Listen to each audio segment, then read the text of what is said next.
మానసిక స్థితిని ఉత్తేజపరుచుకోవాలనుకుంటున్నారా? మీ పెరటిలోకి వచ్చి మొక్కల మధ్యన కాసేపు గడపండి. కనీసం 3 నిమిషాలు, కనీసం 1 నిమిషం 3 శ్వాసలు తీసుకోండి. మెల్లిగా తీసుకుని మెల్లిగా విడిచిపెట్టండి. కాసేపు మొక్కని ముట్టుకోండి, లేదంటే పక్కన కూర్చోండి, దగ్గరలో కూర్చోండి, లేదంటే పెరటిలో కూర్చోండి, ఖాళీ ప్రదేశంలో కూర్చోండి. మీ చుట్టుపక్కల అసలు మొక్కలే లేవనుకుంటే మీ ఇంట్లో మీరు అలంకరణ కోసం పెంచుకునే ఏ మొక్క అయినా సరే, లేదా మీరు దేవుడి దగ్గర పుష్పాలు సమర్పిస్తారు, తమలపాకుల్లో ప్రసాదం నైవేద్యం పెడతారు, ఒక్క తమలపాకుని పట్టుకుని మీ మనసులో మాటలు మాట్లాడుకోండి. వీటిలో ప్రాణం ఉంటుంది కదండి. శివ బల్లి కూడా కూసింది సంధ్యవేళ.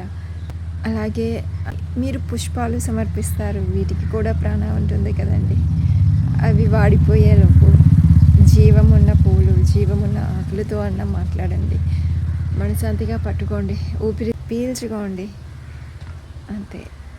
మీరు ఉత్తేజితులు కావాలని మనస్ఫూర్తిగా కోరుకుంటున్నాను. ఈ విశ్వాన్ని నమ్మండి, ఈ ప్రకృతిని నమ్మండి, అంతా మంచి జరుగుతుంది. మీ మానసిక స్థితి ఆహ్లాదంగా మారుతుంది. నమస్కారాలు. మీరు ఒక్క అడుగు ముందుకేస్తే ఈ ప్రకృతి మన కోసం 100 అడుగులు తానే ముందుకు వేసి ఆ తల్లి మన మానసిక స్థితిని ఉత్తేజపరుస్తుంది. నమస్కారాలు.